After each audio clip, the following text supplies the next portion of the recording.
एक आदमी गया भगवान के मंदिर में मान्यता मानने, हे प्रभु मुझे 50,000 का फायदा हो तो 5 रुपए का प्रसाद चढ़ाऊंगा। ले पहले ही चढ़ा दे। बोले पहले नहीं, ना हुआ फायदा तो 5 तो बेकार जाएंगे, जब हो जाएगा तब। संयोग से फायदा हो गया, अब गया प्रसाद चढ़े, सोचने लगा इसमें भगवान ने कराया फायदा क्या, ये तो चांस की बात है। फिर सोचा अगर भगवान ने कराया होगा तो फायदा होगा नहीं, चलो चढ़ा देते। लेकिन अब गया, सोचा कितना चढ़ाऊं, 5 के हिसाब से आए तो बहुत हुई है। तो उसने रेखा खींची है और बोला हे भगवान मैं पूरे के पूरे पैसे तुम्हारे चरणों में फेंक रहा हूं, चरणों में चढ़ा रहा हूं, और जो रेखा के उधर गिर जाए सो तुम्हारे, इधर गिर जाए सो हमारे। पर फेंकना तो अपने ही हाथ में था। ऐसी चतुराई से फेंके 2-4 सिक्के उधर बाकी इधर। हाथ जोड़ के बोला भगवान बड़े कृपालु हो, थोड़े से लिए आपने, बाकी सब बटोर कर चलने लगा। उसके पीछे उससे भी ज्यादा होशियार आदमी खड़ा था। वो कहने लगा हे भगवान ये रेखा खींचकर हम अपने और आपके बीच में भेद पैदा नहीं करेंगे, जो आपका सो हमारा। लेकिन एक बात सुनो, क्या? उसने रेखा मिटा दी। हे भगवान आप ऊपर रहते हैं, हे ऊपर वाले ये पूरे के पूरे पैसे ऊपर तुम्हारे नाम पर चढ़ाते हैं, जो ऊपर रह जाए सो तुम्हारे, जो नीचे गिरे सो हमारे। अब बोलो ऊपर तो रहने वाले हैं नहीं। भगवान को दिमाग से नहीं दिल से मानो और यही कहो कि प्रभु आपने बहुत दिया, इतना दिया।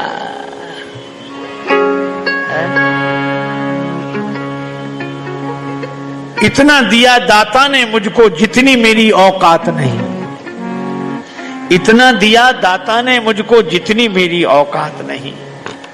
ये तो तेरा कर्म है दाता, मुझ में ऐसी बात नहीं। और घर छोड़ने की बातें सुनकर हम लोग इतने तैयार हो गए हैं कि भगवान से जुड़ने की बात हमें याद नहीं रहती।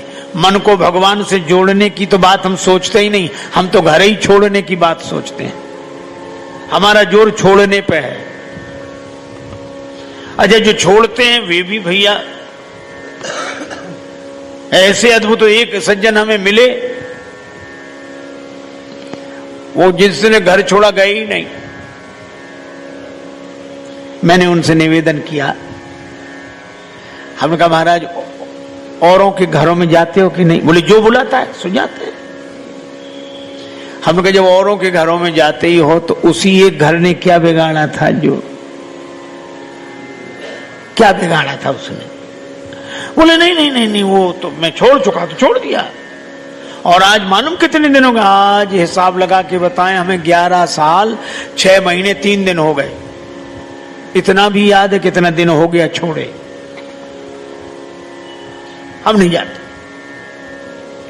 तो हमने कहा क्यों नहीं जाते? अरे बोले हमारे सदग्रंथों ने, संतों ने कहा है छोड़ने के बाद अपने घर में नहीं जाना चाहिए, छोड़ने के बाद अपने घर में नहीं जाना चाहिए। तो हमने कहा कि छोड़ने के बाद भी अपना घर। अच्छा सोचो, छोड़ने के बाद भी अपना घर, फिर छोड़ा क्या है? छोड़ने के बाद भी घर अपना ही है। अरे इसका मर्म समझें। कबीरदास जी ने कहा कबीरा खड़ा बाजार में लिए लुकाठी हाथ, जो घर फूंके अपना चले हमारे साथ। जो घर में आग लगाए हमारे साथ चले, मसाल लिए खड़े हैं।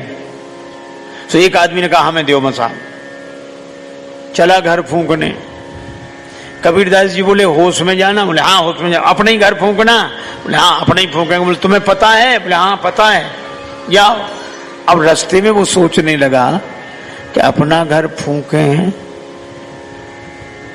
लेकिन मंदिर में तो हम रोज कहते हैं तन मन धन सब तेरा। हे भगवान तन भी तुम्हारा, मन भी तुम्हारा, धन भी तुम्हारा। तो भगवान का है कि हमारा है? और हम फूंकने जा रहे हैं। लौटकर बोला कि महाराज समझ में नहीं आता कि भगवान का है कि हमारा, हम फूंकने जा रहे हैं। कबीरदास जी बोले अब तुम समझ गए, यही फूंकना है जिसे तुम अपना मानते हो उसे भगवान का मानने लगो, यही फूंकना है, हमारा नहीं है। अच्छा, फिर एक अजीब बात है, जब हमारा है ही नहीं तो हम त्यागने वाले कौन होते हैं? हमारा हो तब तो छोड़ें, या हमारा है ही नहीं, है ही भगवान का, तो छोड़ने की जरूरत क्या है? बस ये याद बनी रहे कि हमारा नहीं है, भगवान का है। भगवान कहते हैं इसी में कल। इसी तरह की वीडियो देखने के लिए हमारे चैनल को सब्सक्राइब करें और बेल आइकॉन को ऑल पर सेट करें। लगभग 40 वर्ष पूर्व की घटना है। श्रीधाम वृंदावन में एक संत घूमते थे। उन्हें देखकर कोई यह नहीं कहता था कि स्वामी जी आ रहे हैं, संत जी आ रहे हैं, बाबा जी आ रहे हैं। ना, वे एक ही बात कहते थे, जज साहब आ रहे हैं। उन्हें देखकर हर कोई कहता जज साहब आ रहे हैं, जज साहब। एक महात्मा ने पूछा कि इनको जज साहब क्यों बोलते हैं? तो उन संत ने बड़ी अद्भुत बात बताई कि पहले ये जज ही थे। दक्षिण भारत के किसी कस्बा नुमा छोटे से शहर में जज के पद पर थे, और उसी शहर के पास एक छोटा सा गांव में रहने वाला एक केवट, वो इतना सरल था, इतना सरल। कोई भी पूछता केवट भैया वो बात कैसी है, तो केवट कहता रघुनाथ जी जाने, मैं तो कुछ नहीं जानता। इतना सरल। लोगों ने उसका नाम रख दिया भोला। कोई कुछ भी पूछता भैया रघुनाथ जी जाने, मैं तो नहीं जानता कुछ, रघुनाथ जी जाने। केवट के 2 बेटे, एक बेटी। बेटी विवाह के योग्य सयानी हुई।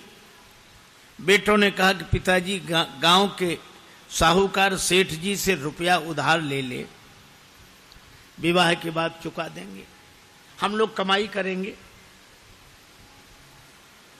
ठीक है। सेठ जी के पास गया, 200 रुपए उधार लिया, ब्याज की दर तय हो गई। भाइयों ने बहन का विवाह किया, बेटी घर से विदा हुई पिता के घर के लिए। केवट ने भी घर छोड़ दिया, श्री रघुनाथ जी के मंदिर में ही रहने लगा।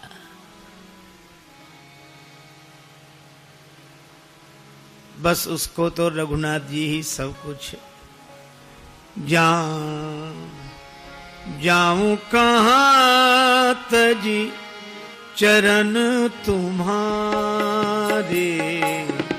जाऊं कहां चरण तुम्हारे, जाऊं कहां तजी चरण तुम्हारे, जाऊं कहां तज चरण तुम्हारे। काको नाम पतित पावन जग, काको नाम पतित पावन जग, केही अति दीन पियारे।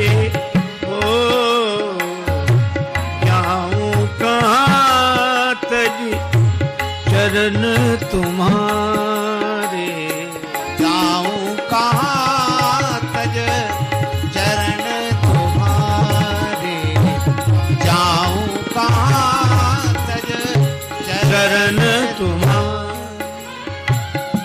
मंदिर में रहता, झाड़ू लगाता, रघुनाथ जी का दर्शन करता, आनंदित रहता। बेटों ने कमाई की, पैसा केवट को लाकर दिया, पिताजी जिनसे उधार लिया है वापिस करें। केवट गया, सेठ जी को रुपया वापिस दिया। ब्याज दिया, सेठ जी ने रसीद लिख ली, हिसाब किताब चुकता, पाई पाई से पैसा प्राप्त। केवट को दी रसीद, पढ़ो क्या लिखा है। केवट बोला मैं कुछ नहीं जानता, रघुनाथ जी जाने। सेठ के मन में पाप आ गया, ये रसीद हमें दे दो, ये कागज हमें दे दो। और दूसरे कागज पर कुछ ऐसे ही लिख कर दिया, पानी ले आओ। वो पानी लेने गया, कागज बदल दिया। केवट जो कागज लेकर आए उस पर ऐसे ही कुछ लिखा था। रघुनाथ जी के चरणों में रसीद समझ के कागज को रखा, फिर अपने कक्ष की अलमारी में रख दिया और प्रसन्न रहने, इसी भाव में रहता। केवट ने भगवान के भरोसे सब छोड़ दिया था और सेठ जी ने केवट के विरुद्ध मुकदमा कर दिया और मुकदमा इन्हीं जज साहब की अदालत में आया, इन्हीं जज साहब के।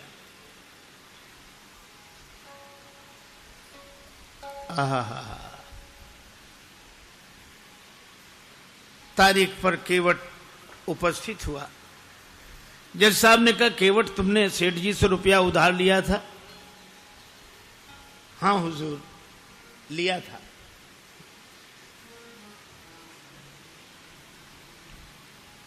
दे दिया? हाँ दिया साहब। कोई प्रमाण है? ये रसीद। जज साहब ने देखा, बोले इससे तो सिद्ध नहीं होता कि तुम रुपया दे चुके हो। केवट रोने लगा, हुजूर माई बाप हम तो इसी को सब कुछ समझे थे। जज साहब को दया लगी, अच्छा रो मत, तुम ये बताओ जब तुमने सेठ जी को रुपया वापस दिया तब तुम्हारे और सेठ जी के बीच में कोई और था?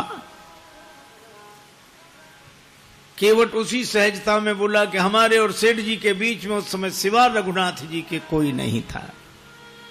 उसने लिया रघुनाथ जी का नाम और जज साहब ने समझा रघुनाथ जी इनके गांव के रहने वाले कोई सज्जन होंगे। अच्छा तुम जाओ, अगली तारीख को आना। जज साहब ने अपने खर्चे से सम्मन जारी कर दिया रघुनाथ जी के नाम। अब चपरासी पूरे गांव में घूमे, मजे की बात, रघुनाथ जी नाम का कोई आदमी नहीं था वहां। किसी ने कहा रघुनाथ जी का मंदिर जरूर है। चपरासी बोला वही बताओ। मंदिर पर गया, पुजारी जी बाहर बैठे सीताराम सीताराम सीताराम सीताराम सीताराम कर रहे थे और जो चपरासी ने देखा, पुजारी जी से बोला रघुनाथ जी का मंदिर यही है? पुजारी जी बोले हाँ। तो ले लो। अब पुजारी जी ने जो देखा कि सम्मन, मन में सोचने लगे जब भगवान ने मंगा ही लिया है तो हम वापस काहे को करें। हस्ताक्षर पुजारी जी ने कर दिए। चपरासी समझा कि यही रघुनाथ जी हैं और सम्मन रघुनाथ जी के चरणों में रखते हुए पुजारी जी ने कहा कि वाह प्रभु क्या लीला है, भक्त जो न कराएं सो थोड़ा। आपके लिए मुकुट कई बार आया, पोशाक कई बार आई, हार कई बार आए, अरे पैजनी करधनी कई बार आई होगी, लेकिन सम्मन पहली ही बार आया होगा। केवट से कहा कि तूने रघुनाथ जी का नाम क्यों लिखा दिया वहां? केवट बोला जब सब जगह रहते तो वहां भी थे, झूठा काहे को लिखा दिया। अब रघुनाथ जी जाने। हरि बिन संकट कौन निवारे, हरि बिन संकट कौन निवारे, हरि बिन संकट कौन निवारे, हरि बिन संकट कौन निवारे। साधनहीन मलिन दीन में जाऊं कहीं के द्वारे, या अनाथ की लाज आज रघुनाथ जी हाथ तुम्हारे, रघुनाथ जी हाथ तुम्हारे, हरि बिन संकट कौन निवारे।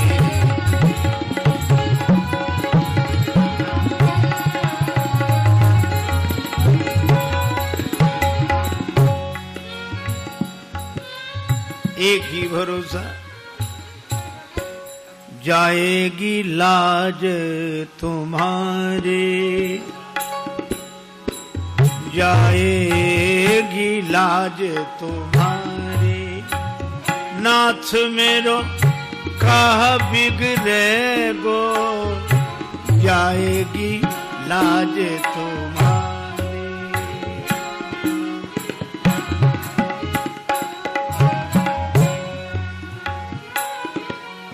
दीन दयालु सुने जब ते तब ते मन में कछु ऐसी बसी है।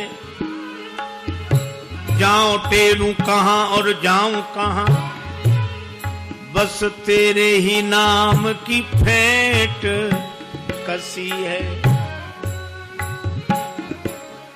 तेरो ही आसरो एक मलूक, नहीं प्रभु सो कोई और जसी है। ए हो मुरारी पुकारी कहो अब, मेरी हंसी नहीं तेरी हंसी है।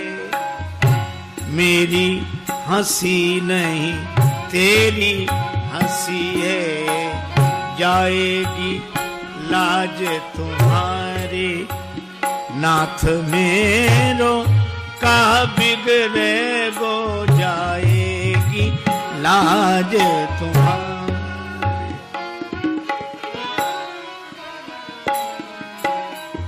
वह निश्चिंत रहता है। अब राम जी जाने मंदिर में झाड़ू लगाए तो रघुनाथ जी की तरफ देखे, बर्तन मांजे तो रघुनाथ जी की तरफ देखे।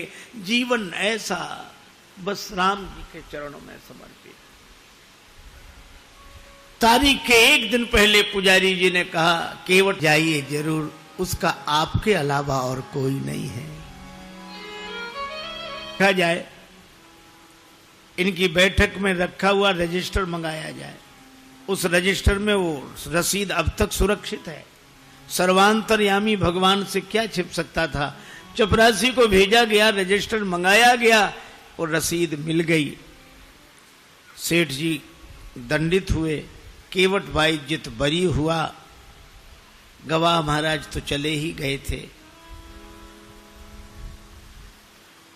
अपने चैम्बर में जज साहब ने केवट को बुलाया। केवट एक बात पूछे। हाँ पूछिए हुजूर। ये रघुनाथ जी कहां रहते हैं? केवट ने कहा, हुजूर यहां हम रहते हैं। तो तुम कहां रहते हो? कहां जा रघुनाथ जी रहते हैं। तो तुम दोनों एक ही गांव के रहने वाले हो? अरे गांव एक ही जगह के, एक ही जगह के। कौन है ये तुम्हारे गांव के? अरे सरकार, पढ़े लिखे लोगों को समझाना मुश्किल होता है। अरे ये वो हैं जिनका मंदिर है। मंदिर के पुजारी तो लग नहीं रहे थे, और मंदिर इन्होंने बनवाया हो ऐसी हैसियत नहीं दिख रही थी। केवट ने कहा, हुजूर ये वही हैं जो मंदिर में बैठे हुए हैं। जय हो जय हो। मंदिर में विराजमान है ये। अब जज साहब चौंके, चपरासी को बुलाया। चपरासी कांप रहा था। हुजूर जिस आदमी ने हस्ताक्षर किए थे वो ये नहीं था। जब सारा रहस्य पता लगा तो जज साहब रोने लगे। रोते रोते बंगले पर गए। लोगों ने पूछा क्या बात है, रो क्यों रहे हो? तो उन्होंने यही कहा, शुक सारद नारद शेष गणेश, सुख सारद नारद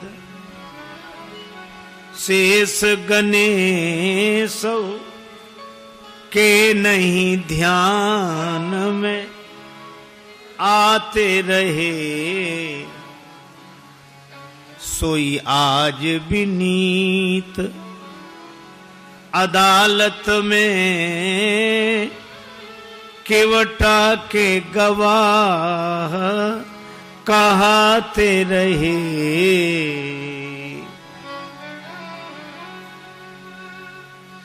जो शुक सनकादिक के ध्यान में नहीं आए वे भगवान आज केवट की गवाही देते रहे। तो किसी ने कहा कि आप रोते क्यों हैं, खुश होना चाहिए। और गए तो दुख क्या, वे तो जाते ही। सुख धोखे दर्श दिए को भयो, दुख नाहिन जो तज जाते रहे। दुख तो केवल एक बात का है, बड़ी बेअदबी हो गई आज उनके विरुद्ध। कुर्सी पे बना, कुर्सी पे बना जज बैठा रहा, जगदीश खड़े समझाते रहे। कुर्सी पे, मैं कुर्सी पर जज बना बैठा रहा, और जिनकी अदालत में एक दिन सबको उपस्थित होना पड़ेगा वे भगवान खड़े खड़े गवाही देते रहे। ऐसा भाव भरा रोते रहे। पद से इस्तीफा दे दिया, साधु बनकर वृंदावन आ गए। वृंदावन आकर भी भगवान के मंदिर के अंदर नहीं जाते थे, सड़क पर बाहर से ही धूल माथे पर चढ़ा लेते। क्यों? यही सोचते थे, आ तो गया हूं मगर जानता हूं तेरे दर पे आने के काबिल नहीं हूं। आ तो गया हूं मगर जानता हूं तेरे दर पे आने के काबिल नहीं हूं। आ तो गया हूं मगर जानता तेरे दर पे आने के काबिल नहीं हूं। तेरी मेहरबानी कहे बोझ इतना जिसे मैं उठाने के काबिल नहीं हूं। तेरी मेहरबानी कहे बोझ इतना जिसे मैं उठाने के काबिल नहीं हूं। आ तो गया हूं मगर जानता जमाने की चाहत ने मुझको भुलाया, तेरा नाम मेरी जबां पे न आया। खतावार हूं मैं, गुनाहगार हूं मैं। खतावार हूं मैं, गुनाहगार हूं मैं। तुझे मुंह दिखाने के काबिल नहीं हूं। तुझे मुंह दिखाने के काबिल नहीं हूं। आ तो गया हूं मगर जानता तेरी माना की दाता हूं तुम कुल जहां के, मगर कैसे दामन में फैलाऊं आके।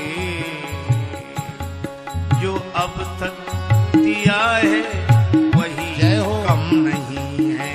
जो अब तक दिया है वही कम नहीं है।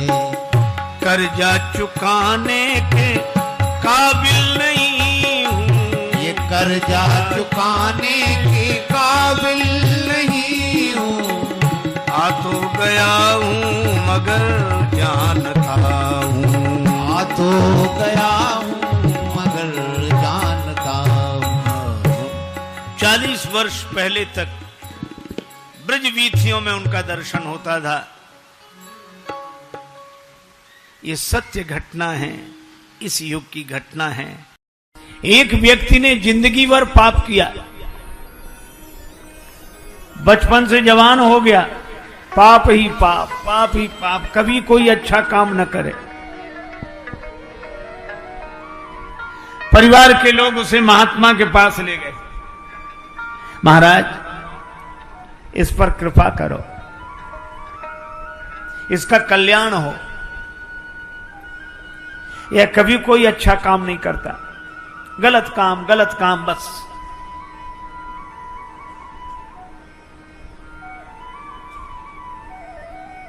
महात्मा ने कहा कोई बात नहीं, हमारे पास छोड़ दो। महात्मा ने उससे कहा कि तुम हमारे साथ रहोगे? बोला साथ रहने में कोई आपत्ति नहीं, पर हमसे भजन के लिए मत कहना। महात्मा बोले क्यों? तो कहने लगा कि भजन की बात सुनते ही हमें सिर दर्द होने लगता है, हम भजन नहीं कर सकते। महात्मा बोले मत करना भजन, तुम हमारे पास रहो। बोला दूसरी बात सुनो, हम जो करेंगे उसमें रोकना नहीं। महात्मा बोले नहीं रोकेंगे, तुम्हें जो करना हो वह करना। बोला तब तो आराम से आपके साथ रहेंगे, और रहने लगा वो। महात्मा से मित्रता हो गई, उसे जो मन में आवे सो करे और भजन करे नहीं। एक दिन महात्मा उसे ले गए वन में, वह भी घूमते घूमते साथ गया। महात्मा ने कहा कि देखो तुम्हारा हमसे प्रेम है तो एक काम करो, क्या मेरे कहने से एक बार राम कह दो। बोला इससे क्या फायदा? महात्मा बोले फायदे की मत सोच, तू तो राम राम कहे। हम लोगों की आदत है, कभी किसी से कहो कि भैया भजन किया करो, राम राम किया करो, तो लोग तुरंत क्या कहते, इससे क्या फायदा? अच्छा रामायण पढ़ा करो, क्या फायदा? एक महात्मा बार बार कहते भैया राम राम किया करो, तो सामने वाला कहे क्या फायदा? रामायण पढ़ा करो, क्या फायदा? महात्मा परेशान हो गए, तो उन्होंने उससे कहा कि तुम तम्बाकू खाते हो? बोले हाँ खाता हूं। बोले क्या फायदा? बीड़ी पीते हो? बोले हाँ पीते हो। बोले क्या फायदा? बोले ऐसे तो हमने सोचा ही नहीं। महात्मा बोले इतने तुम गलत काम करते हो बिना फायदे की सोचे, तो एक राम नाम ही मिला है जिसके लिए फायदा सोचोगे? क्या बिना फायदे की सोचे राम नाम नहीं कर सकते? इतनी चीजें करते हो बिना फायदे की सोचे, तो राम नाम भी बिना फायदे की सोचे करो।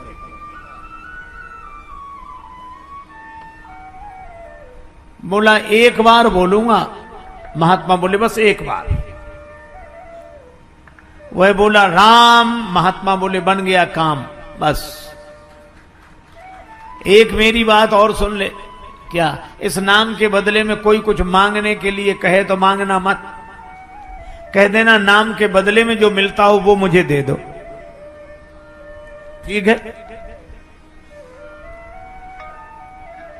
महात्मा ले आए उसे कि इसका काम बन गया, इसे जो करना हो करने दो। परिवार वालों ने कहा ठीक है।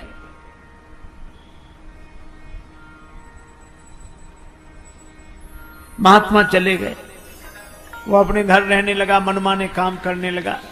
लेकिन एक दिन जब वो मरा तो लोग गए कि ये मर गया मर गया। यमदूत उसे यमलोक ले गए, यमराज के सामने। यमदूतों ने हिसाब सुनाया कि इसने जीवन भर गलत काम किए हैं, एक बार एक महात्मा के कहने से राम कहा है बस। यमराज बोले तो इससे पूछ लो ये राम नाम के बदले में क्या चाहता है। यमदूतों ने कहा क्या चाहते हो? यमराज पूछवा रहे हैं राम नाम के बदले में। उसे महात्मा की बात याद आ गई, वो कहने लगा मुझे तो कुछ नहीं चाहिए, नाम के बदले में जो मिलता हो सो दे दो। अब यमराज के यहां राम नाम का हिसाब थोड़ा ही है। चलो ब्रह्मा जी से पूछते हैं। उस व्यक्ति को लेकर ब्रह्मा जी के यहां गए।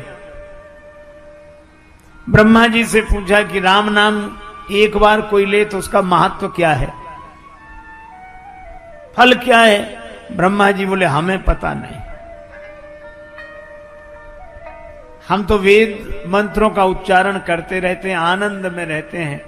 तो फिर का राम नाम भगवान शंकर लेते हैं, उनसे ही पूछो।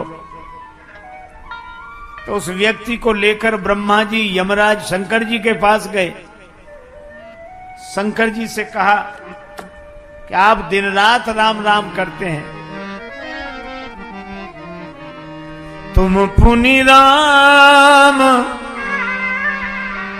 राम दिन राती, तुम आप निरंतर राम राम राम राम राम स्मरण करते हैं, तो एक बार नाम लेने का क्या फल है? शंकर जी ने कहा कि नाम स्मरण तो मैं खूब करता हूं, लेकिन एक बार राम नाम लेने का क्या फल है ये मुझे भी पता नहीं। फिर किससे पूछें? शंकर जी बोले जिनका नाम है उन्हीं के पास चलो। यमराज, ब्रह्मा जी, शंकर जी उस व्यक्ति को लेकर राम जी के पास पहुंचे। राम जी से कहा कि इस व्यक्ति ने जिंदगी भर गलत काम किए, एक बार आपका नाम लिया है, तो आपका एक बार नाम लेने का क्या फल है? इसे वही फल दिया जाए। राम जी बोले नाम तो हमारा ही है, लेकिन फल हमें भी पता नहीं है। तब तुलसीदास जी ने लिखा, कहो कहां लगी नाम बड़ाई, राम न सकहीं नाम गुण गाई। राम न सकहीं नाम गुण गाई। पर इसने एक बार नाम लिया है तो ये मेरे पास आ गया, अब इसको मेरे ही पास छोड़ दो, तुम लोग जाओ। एक बार एक विदेशी कुत्ता, विदेश से कुत्ता अपने देश भारत में आया। तो अब कल्पना है आया होगा तो हवाई जहाज से उतरा होगा कि नहीं? उतरा तो जैसी कि परंपरा है, हर एक अपने समाज के प्राणी को हर कोई चाहता है, तो यहाँ के कुत्ते स्वागत के लिए गए। वो उतरा, कुत्तों में जैसा होता है पूंछ हिलाकर, उधर से आए तो उसने पूंछ हिलाई, तो यहाँ वालों ने हिलाई। यहाँ के कुत्तों ने कहा कि आपके चरण स्पर्श से धरती धन्य हो गई। कुत्तों के भी चरण स्पर्श से धरती धन्य हो जाती अगर वो विदेशी हो तो। आप कहां रहने, कहां घूमने का विचार है? कहां जाएंगे ताकि व्यवस्था वहां वहां की जाए वैसी? बोला कहां अब तो यहीं रहेंगे, यहीं बसेंगे, यहीं की नागरिकता, यहीं रहेंगे। तो यहाँ वाले को तू हारे बोली तो बड़ी खुशी और मन से बोले काहे को, यहाँ तो हम ही काफी हैं, तुम काहे को। लेकिन उन्होंने कहा कि तुम्हारा स्वास्थ्य तो अच्छा दिखता है, तो जहां जिस देश से आए हो क्या वहां खाने पीने की सुविधा? अरे यहाँ से बहुत अच्छी सुविधा खाने पीने की। वहां जलवायु क्या कहने, वहां का जलवायु बहुत अच्छा। कहा जब तुम्हारे वहां सब कुछ अच्छा है तो यहीं क्यों रहना चाहते हो? बोला एक कारण है। क्या? बोले खाने पीने को वहां अच्छा, जलवायु वहां अच्छा, फिर यहाँ क्यों रहना चाहते? बोले एक ही कारण है। क्या? बोले भौंकने की उतनी सुविधा वहां नहीं है जितनी यहाँ। जो मन में आए जो समझ में आवे।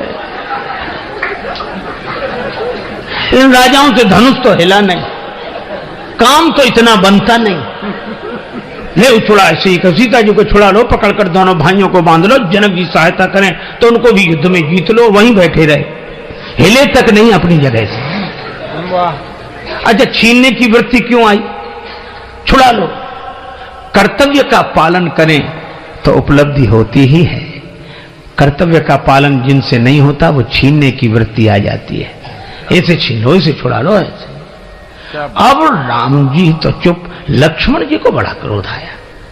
भूप वचन सुन इत उत तकहीं, राजाओं की बात सुनकर कभी लक्ष्मण जी इधर देखते, कभी उधर देखते हैं। इधर उधर इसलिए देखते हैं कि किधर से आवाज आ रही, कौन है, पर वो दिखे नहीं, हल्ला मचे बस इधर। लेकिन लखन राम डर बोल न सकहीं, लक्ष्मण जी को राम जी का डर है कि वो बोलते नहीं हैं कि राम जी फिर कहेंगे कि ये राम जी ने लक्ष्मण जी की तरफ देखा तक नहीं कि अगर इशारा कर देंगे तो यहां दीप दीप के भूपति इकट्ठे हैं, ये तो कितना बड़ा युद्ध होगा, विश्व युद्ध हो जाएगा, इतने लोग इकट्ठे हैं। तो युद्ध को टालना चाहिए, युद्ध के परिणाम बुरे होते हैं। राम जी इसलिए नहीं देखते, शांति रहे, हम शांति प्रिय हैं। लक्ष्मण जी ने कहा कि सो तो ठीक है, युद्ध तो हम भी नहीं चाहते, शांति प्रिय होना ही चाहिए, लेकिन इसका यह भी अर्थ नहीं कि जिसके जो मन में आए सो कहे, जो करना हो सो करे, हम शांति प्रिय हैं। हमारी इस महानता को कोई मजबूरी समझे तो ठीक नहीं है। एक सज्जन बड़े संपन्न आदमी कथा में जाते ही नहीं थे, पत्नी ने कहा कि चले जाओ। बड़ी मुश्किल से एक दिन पत्नी के कहने पर गए। लोगों ने देखा कि संपन्न आदमी पहली बार कथा में आया, कथा शुरू नहीं हुई थी, व्यास जी आकर बैठे थे। लोगों ने उन्हें देखा कि आइए आइए आइए आइए, सब लोग आइए आइए, हो गया। आसन बिछा दिया, कहा बैठिए बैठिए, बैठ गए। कथा शुरू हो इसके पहले ही जाते ही नींद जुड़ाई हुई, सो गए। अब सो गए तो ऐसे आदमी को जगाए कौन, किसी ने नहीं जगाया। कथा पूरी हो गई, व्यास जी भी चले गए, सब श्रोता चले गए। अब वही आदमी बैठा था जिसकी दरी बिछी थी, तो उसने धीरे से जगाया, बोले जाइए, कथा हो गई। हाँ हो गई, बड़ा आनंद आया, बहुत आनंद। घर पहुंच गए, पत्नी ने कहा कथा सुनी, हाँ सुनी, पर वहां 3 तो शब्द आइए बैठिए जाइए बस। पत्नी ने कहा अभिमानी आदमी है, दोबारा जाएगा नहीं। कहा ये तुम्हारे लिए मंत्र हैं, कल फिर जाना। तो अपने कमरे में जाकर बैठा, नींद नहीं आ रही थी, कथा में सो के आया था, घर में कैसे नींद आवे। बिजली बंद कर दी, अब लेट है, नींद बैठ गया। पत्नी ने कहा ये मंत्र है, तो मंत्रों का जब करे तो बार बार कहा आइए बैठिए जाइए, आइए बैठिए जाइए। अंधेरा था, घर में घुसा चोर। चोर ने जैसे ही प्रवेश किया, ये बोला आइए। चोर ने कहा किसने देख लिया, तो चोर दबे पांव पीछे खिसकने लगा, तो ये बोला बैठिए। अरे बोले इसने पहचान लिया। तब तक चोर भागा, और भागा तो ये बोला जाइए। चोर ने समझा पहचान लिया, पकड़वा देगा कल। तो चोर दौड़ा दौड़ा आया, इसी के चरणों में गिर गया। चरण पकड़ ली, जो रुपया पैसा लाया था सो चढ़ा दिया, मुझे बचा। ये घबराया कि मंत्र इतनी जल्दी सिद्ध हो गए।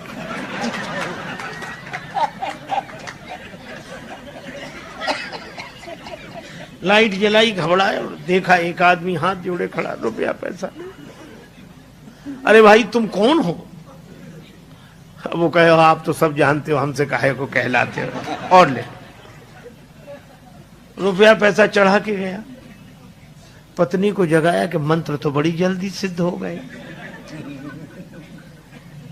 पत्नी ने पूरी बात समझकर कहा कि भगवान की असली कथा से ये झूठे शब्द ले आए, और असली चोर तुम्हारे शरणागत हो गया। और जिस दिन कथा से सच्चे शब्द पकड़ लोगे, उस दिन काम क्रोध लोभ मोह मद मत्सर ये चोर समर्पित हो जाएंगे। एक बार एक चेले से गुरुजी ने कहा कि बेटा हम नहाएंगे तो पानी रखो, स्नान के लिए पानी रखो, अब हम स्नान करेंगे, वहां रखो। चेला वहीं बैठो, अच्छा महाराज तो अभी के थोड़ी देर में। अरे गुरुजी बोला हम अभी कह रहे हैं, तो अभी थोड़ी देर में। अच्छा अच्छा महाराज पानी लाना है? हाँ हाँ पानी। अच्छा, तो नल का ले आए कि कुएं का? गुरु जी बोले, अरे तू पानी लाए, नहाने लायक हो, चाहे जहां से लाए, नल से लाए चाहे कुएं से। अच्छा अच्छा, फिर भी वहीं बैठा। अब क्या बोल रहे, हम ये पूछ रहे हैं बाल्टी में लाए कि कलश में, घड़े में? गुरु जी ने कहा रहने दे, इतनी देर में तो हम नहा के भी आ जाते। मना भी नहीं कर रहा है, जा ही नहीं रहा है। ये और कहे कि बस हम तो आपके चरणों के आश्रित हैं बस। गुरु जी कह रहे कि जाओ जाऊं कहां तजी चरण तुम्हारे, आपके चरणों को छोड़कर कहां जाए। एक गुरु जी का चेला बड़ा विचित्र। गुरु जी बैठे आश्रम में, अंदर छोटा सा आश्रम था, बाहर गौ माता बंधी थी, बरसात होने लगी। गुरु जी ने कहा कि बेटा गाय भीग रही है वर्षा में, गाय को बंधन से मुक्त करो ताकि वह आश्रम के अंदर आ सके। चेला बैठे बैठे बोला, गुरु जी बंधन से मुक्त करना तो आप जैसे महापुरुषों का काम है, हम जैसा जीव भला क्या किसी को बंधन से मुक्त कर सकता है जो खुद बंधन में पड़ा। क्षमा करें, यह अनधिकार चेष्टा हमसे नहीं होगी। बोलो, गुरु जी भी समझ गए कि चेला नहीं गुरु ही मिला है। तो दो तरह की विचित्रताएं। कुछ लोग होते हैं जो ऐसा आदेश का पालन करते हैं कि गुरु जी से कोई लेना ही देना नहीं, और कुछ लोग ऐसे जो वहीं बैठेंगे पर जाएंगे कहीं नहीं, काम ही कुछ नहीं करेंगे। पर राम जी, अच्छा आपने देखा होगा जब लोगों का या शिष्यों का मान बढ़ जाए ना, तो फिर गुरु जी के प्रणाम करने का ढंग भी बदल जाता है। उनको ये लगता है कि हमको लोग इतना मानते और यहां प्रणाम करें। एक गुरु जी का चेला था जो सवेरे 4 बजे आता था प्रणाम करने, अंधेरे में, बस सवेरे ही कर जाए। एक ने कहा कि बड़ा भक्त है साहब, ब्रह्म मुहूर्त में आता है। अरे हमने कहा काहे का भक्त है?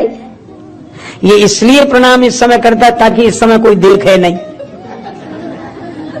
दिन भर नहीं करेगा। और दिन भर सचमुच नहीं करता था, दिन में तो ऐसे बताता था गुरु जी को जानते हैं, मां है, तो लोगों में इज्जत भी बनी रही। और सवेरे सवेरे प्रणाम कर जाए 4 बजे तो गुरु भक्ति भी बनी रही, गुरु जी भी खुश। बात अटपटी है पर प्रेम भरी है। एक बार एक महात्मा राजस्थान में गए, वहां का एक आदमी उन्हें लेकर गया अपने गांव में, और बड़ा इंटीरियर में गांव, वृद्धा माता। उसने माता से कहा कि मां गुरुजी आए हैं प्रणाम कर। तो बोली टूटी फूटी मारवाड़ी बोली में कहने लगी, गुरुजी थारे खुर छू। और गुरुजी को गुरुजी कह रही थी और चरणों को खुर। महात्मा ने कहा, डांटा पर मधुरता से डांटा, माता जी ऐसे बोलती हो महात्माओं से, नरक जाओगी नरक। बुढ़िया नरक भी नहीं जानती थी, उसको लगा आशीर्वाद दे रहे हैं महात्मा। तो क्या बोली, महाराज हमारा कहां भाग्य जो नरक जाएं, नरक तो आप जैसे महापुरुषों को मिले हैं प्रभु, हमें कहां। बोलो भाई, उसकी सरलता पर महात्मा खिलखिला के हंस पड़े। जब सरलता पर महात्मा प्रसन्न हो जाते हैं और परमात्मा प्रसन्न हो जाए तो कौन सा आश्चर्य है। एक आदमी एक गांव में गया तो जिससे भी पूछे, क्यों भैया ये गांव रामपुर है, रामपुरा है? सो जो भी मिले हाओ। दूसरे से पूछे रामपुर, हाओ। तीसरे भैया रामपुर हाओ। और वो बड़ा परेशान कि हाओ है कि रामपुरा है। एक पढ़ा लिखा आदमी दिखाई दिया कि भैया ये रामपुरा है। जी हाँ। अच्छा। तो और जितने लोग मिले वे हाओ हाओ कह रहे थे। तो उस व्यक्ति ने कहा कि पढ़े लिखे लोग जी हाँ बोलते हैं, बिना पढ़े लिखे लोग हाओ बोलते हैं। तो उस आदमी ने कहा कि बड़ी खुशी, आप तो पढ़े लिखे हैं? तो बोला हाओ। असली बात निकल गई। केवट भी बोला जब लग्न पाए पखारी हो, तब लग्न तुलसीदास नाथ कृपालु पार उतारी हो। और भगवान राम ऐसे में भी मुस्कुराते हैं। ये राम जी का संतत्व है। इन्हीं भगवान से संत संतत्व सीखते हैं।